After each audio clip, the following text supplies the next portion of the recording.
Dans le cas d'un exercice, par exemple, on l'a fait avec le cercle des planètes disparues, on voulait comparer des orbites de satellites par rapport autour d'une planète, par exemple. Mais, encore une fois, ça peut être comparer des orbites de planètes autour du Soleil, c'est la même chose. On sait que le rapport T2 sur A3, on va rester dans les orbites elliptiques pour l'instant, donc je mets A3, est égal à une constante. Ça, on le sait. Donc, je vais considérer T1 et A1 pour S1, T2 et A2 pour S2, et T3 et A3 pour S3. On sait que ce rapport-là est une constante pour tous les objets qui tournent autour d'un astre attracteur. Donc, je peux dire que T1 au carré sur A1 au cube est égal à T2 au carré sur A2 au cube est égal à T3 au carré sur A3 au cube. Je vais m'intéresser qu'aux deux premiers. Ça va être plus simple. Voilà. Et je vais le faire par exemple donc pour des satellites. Donc, on a dit T1 au carré sur A1 au cube est égal à T2 au carré sur A2 au cube. Donc, si par exemple dans un énoncé on me donne les deux périodes, ce qui était le cas dans notre exercice.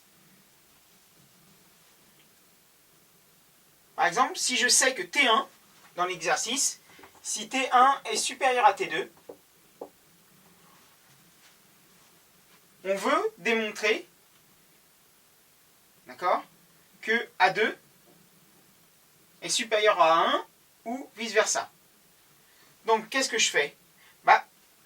Je peux faire ça et je compare simplement les rapports.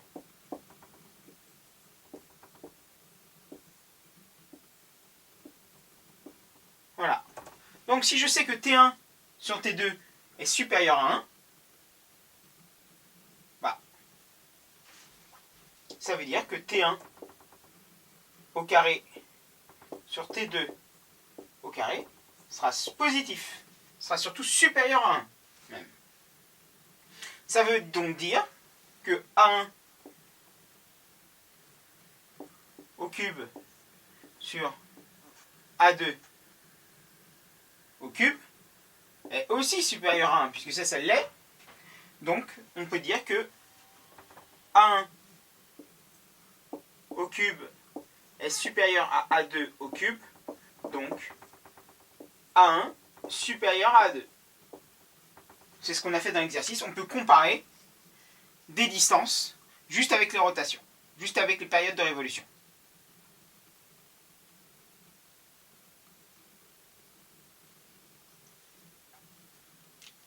Voilà, donc ça c'est très courant aussi. Maintenant, on peut vous donner aussi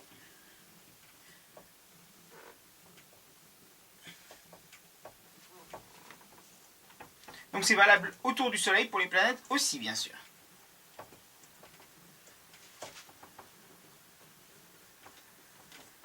On va le faire d'ailleurs dans un cas autour du Soleil. On sait donc que T2 sur A3 est une constante, toujours. Donc, je vais mettre T au carré et A au cube ici, et j'aurai une droite avec des points qui sont, par exemple, si on étudie donc les planètes autour du Soleil, chaque rapport, T2 sur A3, ce sera celui d'une planète. Celui-là, je vais dire que c'est celui de Mercure.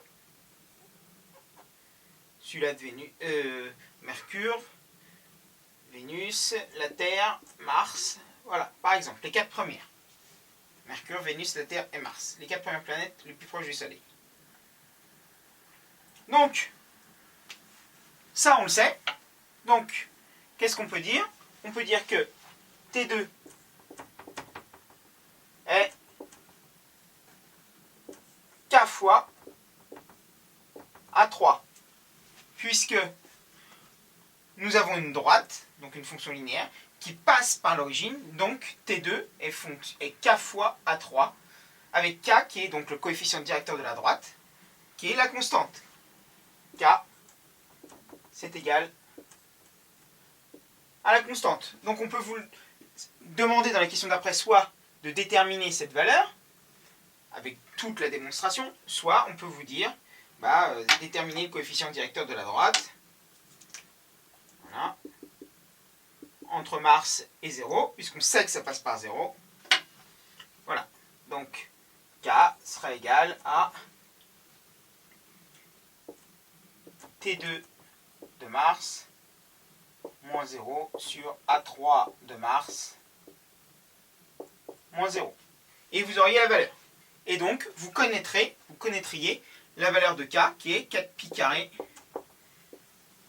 grand G grand M égale K.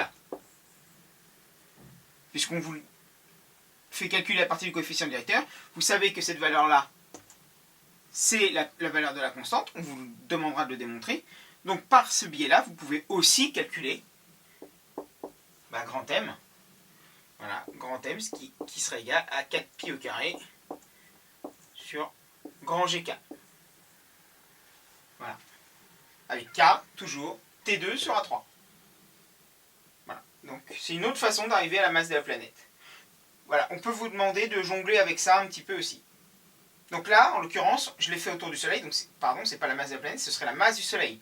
Mais ça peut être des satellites d'une planète, et à ce moment-là, on pourrait calculer la masse d'une planète. C'est, encore une fois, exactement la même chose. Voilà, donc il faut utiliser surtout A quand on parle de trajectoire elliptique et R quand on parle de trajectoire circulaire, uniquement.